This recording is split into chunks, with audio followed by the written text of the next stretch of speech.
Bismillahirrahmanirrahim. Assalamualaikum warahmatullahi wabarakatuh. Halo, selamat pagi semuanya. Selamat berjumpa di pembelajaran matematika. Dalam pertemuan kali ini kita akan membahas materi baru, yaitu mengenai bentuk aljabar. Aljabar adalah salah satu cabang ilmu matematika yang mempelajari tentang notasi. Jadi dalam bentuk aljabar ini kita akan mempelajari bentuk lain dari konsep matematika yang biasanya sudah kalian pelajari ya. Ini merupakan materi baru di kelas 7 dan mungkin belum pernah dipelajari sebelumnya. Jadi simak baik-baik ya. Kita awali pembelajaran kali ini dengan bersama-sama membaca basmalah. Bismillahirrahmanirrahim. Pada kegiatan pembelajaran kali ini, kalian harus bisa menyebutkan unsur-unsur aljabar serta bentuk suku sejenis dalam aljabar. Pertama yang akan kita pelajari mengenai unsur-unsur aljabar. Aljabar itu terdiri dari 3 unsur penting, yakni yang pertama ada yang disebut dengan variabel. Variabel adalah bilangan yang biasanya dinyatakan dalam bentuk notasi huruf yang belum diketahui nilainya. Jadi, atau kata lainnya, variabel itu merupakan peubah dalam bentuk huruf.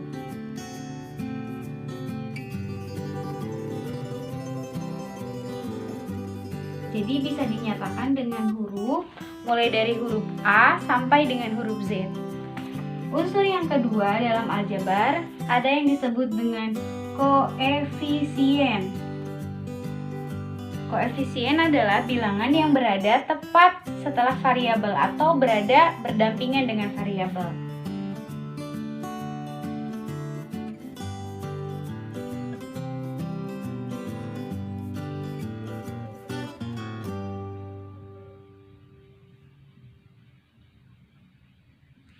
Jadi untuk koefisien sendiri itu selalu tepat berdampingan dengan variabel. Di mana ada variabel itu berarti ada nilai koefisiennya.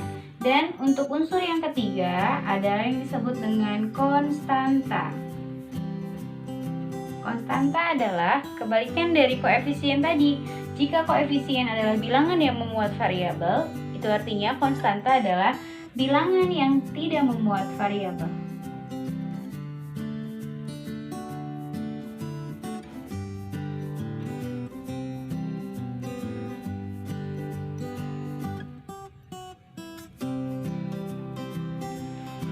Untuk lebih memahami ketiga unsur aljabar berikut, Ibu akan ilustrasikan dalam bentuk soal.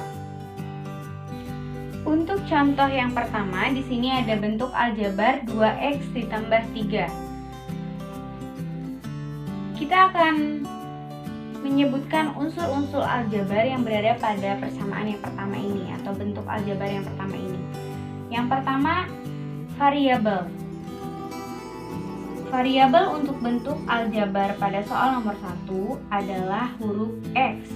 Ingat ya, variabel tadi adalah angka peubah yang belum diketahui nilainya dalam bentuk huruf.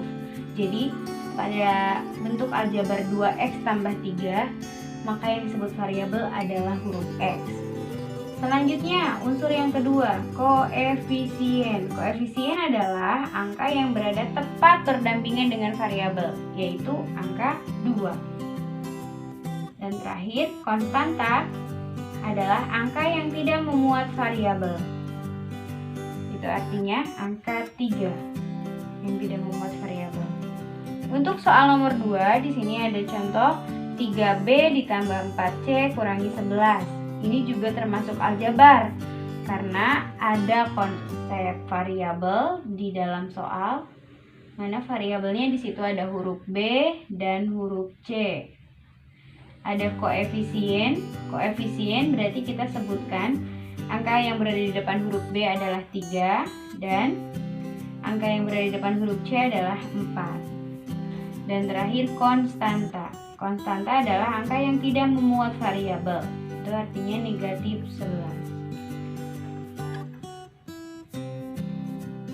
Selanjutnya kita akan membahas tentang suku-suku aljabar.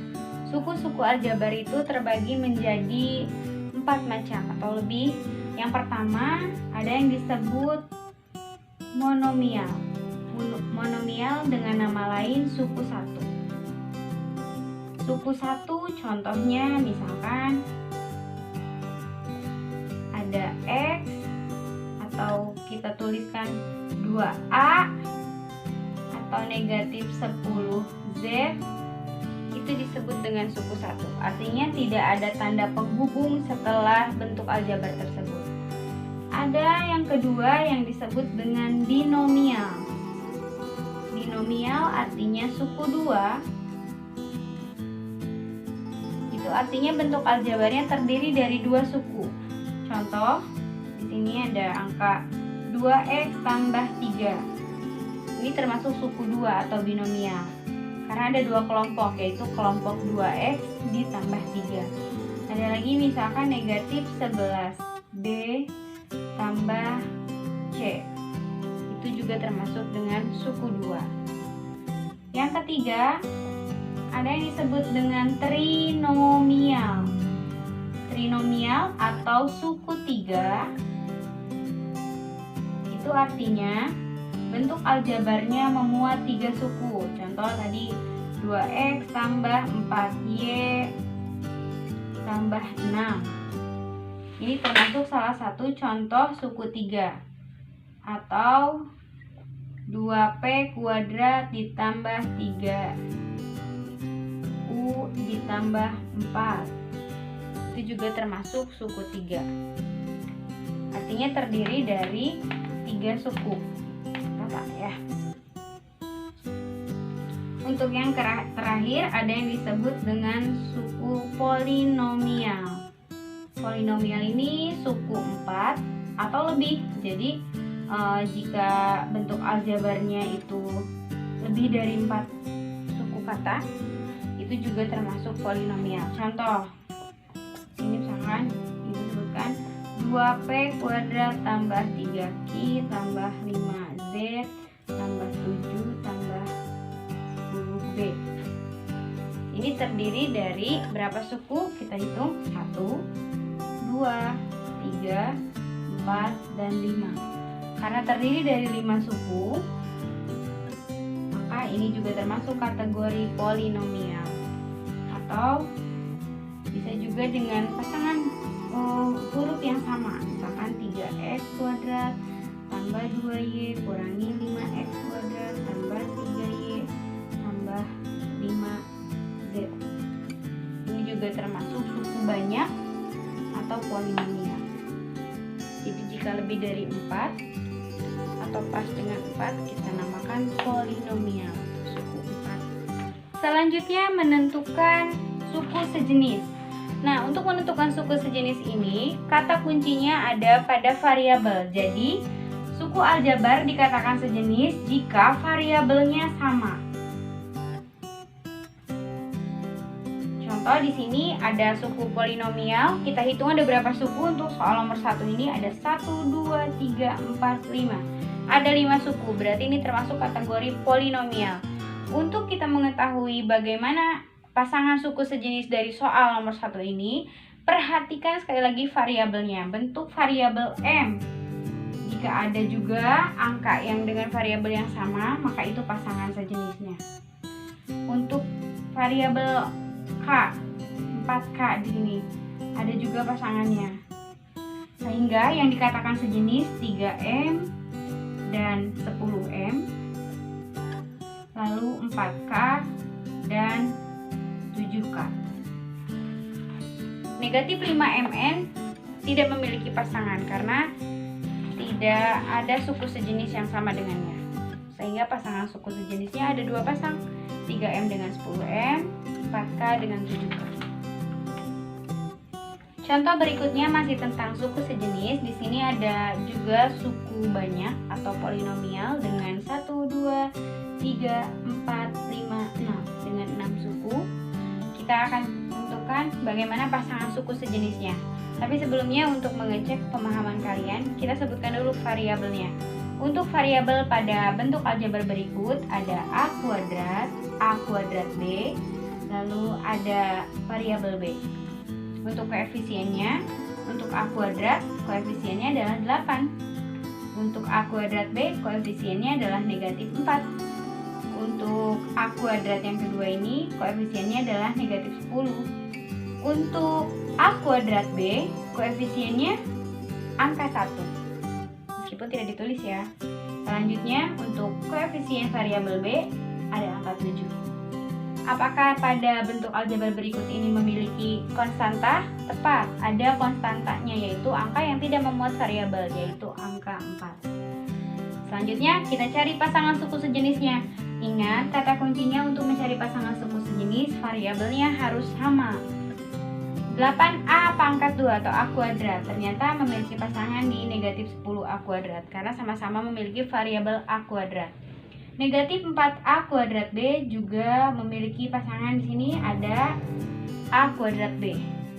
Jadi, jika kita tuliskan suku-suku sejenisnya, pasangan suku sejenis untuk soal nomor 2 ini, itu artinya 8A kuadrat dan negatif 10A kuadrat. Lalu negatif 4A kuadrat B berpasangan dengan A kuadrat B. Adakah angka yang tidak memiliki pasangan suku sejenis? Ada, yaitu 4, yakni konstanta, dengan 7B. Berikutnya kita lanjut untuk menyederhanakan bentuk aljabar. Konsepnya sama seperti menentukan suku sejenis, di mana syarat utamanya adalah suku aljabar tersebut harus memiliki variabel yang sama, baru bisa kita sederhanakan. Contoh di sini ada soal nomor 1. Ada soal 5A dikurangi 4A. Karena sama-sama memiliki variabel A, maka kita bisa langsung menyederhanakannya dengan mengurangkan koefisiennya saja. 5 kurangi 4, yaitu 1A. Sama-sama variabel A. A-nya tidak habis, tidak A kurangi A jadi 0, tidak. A-nya itu variabel jadi tetap, tapi tidak jadi ditambahkan juga. Jadi A-nya tetap A, karena sama-sama A. Anggapannya kalau ada 5 buah apel dikurangi 4 buah apel, kan tetap jadi apel, tidak berubah jadi jeruk. Seperti itu ya contohnya. Lanjut ke soal nomor 2. Di sini ada negatif 3x dikurangi x ditambah 5 tambah 4. Itu artinya ada 4 suku kata dengan kategori yang berbeda. Ada yang memiliki variabel, ada yang bentuknya konstanta atau tidak bervariabel. Berarti pasangannya yang memiliki variabel dengan yang memiliki variabel konstanta kita operasikan dengan konstanta lagi. Jadi di sini ada negatif 3, negatif 1. Ini biasa ditulis atau tidak ya, 1 itu di depan variabel x. Jadi negatif 3, negatif 1 hasilnya negatif 4, sama-sama variabel x. X-nya tidak jadi kuadrat, tidak ditambahkan, tidak dikurang. X-nya tetap x. Ibaratnya negatif 3x, kita mundur 3 langkah pakai sepatu roda, lalu mundur lagi 1 langkah pakai sepatu roda. Tetap bentuknya sepatu roda kan, kita mundurnya dengan alat yang sama. Nah, lanjut. Ada komponen konstanta di sini, berarti 5 tambah 4 hasilnya 9. Jadi ini bentuk sederhana dari soal nomor 2. Negatif 4x tambah 9. Tadinya awalnya 4 suku atau polinomial, setelah kita sederhanakan menjadi binomial atau 2 suku.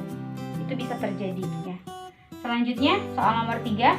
Ini juga sama, perhatikan baik-baik. Di sini ada 2 komponen yang memiliki variabel yang sama, ada juga konstanta. Berarti kita kelompokkan. Urutkan dulu negatif 7x, di sini 5x-nya karena positif atau tanda tambah tetap jadi tambah 5x. Lalu yang konstanta dengan konstanta lagi kita kelompokkan. Di sini ada 4 dikurangi 3, maka hasilnya negatif 7 tambah 5 hasilnya negatif 2x. 4 dikurangi 3 hasilnya 1. Jadi bentuk sederhananya negatif 2x tambah 1. Contoh terakhir di sini ada polinomial suku banyak dalam aljabar. Di sini ada 1, 2, 3, 4, 5, 6. Ada 6 suku. Jika kita ingin menyederhanakan bentuk aljabarnya, sekali lagi bentuknya perhatikan variabelnya. Variabelnya harus sama mulai dari pangkatnya, hurufnya. Jika beda, maka tidak usah disederhanakan. Kita tinggal tuliskan ulang. Contoh di sini ada soal 5p kuadrat tambah 3p kuadrat kurangi 3q kuadrat kurangi 5pq tambah 7q kuadrat kurangi 7. Perhatikan baik-baik, di sini ada beberapa variabel yang sama. Contoh di sini 5P kuadrat dengan 3P kuadrat. Itu sudah sama. Sama-sama memiliki variabel P kuadrat. Lalu negatif 3Q kuadrat dengan 7Q kuadrat. Itu juga sejenis. Yang lainnya yang tidak punya pasangan bentuk sejenisnya, maka kita tinggal tuliskan ulang. Pertama yang ada pasangannya dulu ya. Jadi 5P kuadrat tambah 3P kuadrat. Lalu yang ini negatif 3Q kuadrat tambah 7Q kuadrat. Sisanya yang belum kita operasikan 5PQ kurangi 7. 7 ini tidak bervariabel, berarti disebut konstanta. Kita tinggal operasikan koefisiennya. Jadi 5 tambah 3 hasilnya 8. Sama-sama bervariabel P kuadrat. Negatif 3 tambah 7 hasilnya positif 4. Sama-sama bervariabel Q kuadrat. Yang tidak sama kita tuliskan ulang 5PQ kurangi 7. Ini bentuk sederhananya. Jadi yang awalnya tadi ada 6 suku kata atau 6 suku atau polinomial, ketika kita sederhanakan menjadi 4 suku dalam aljabar. Demikian materi hari ini, semoga dapat dipahami mulai dari unsur-unsur aljabar, suku-suku aljabar, dan cara menyederhanakan bentuk aljabar. Terima kasih atas perhatiannya. Jika ada pertanyaan, silahkan ditanyakan di forum diskusi kita di WhatsApp group. Terima kasih, jangan lupa dikerjakan tugasnya ya. Akhir kata, mohon maaf. Wassalamualaikum warahmatullahi wabarakatuh. Sampai jumpa.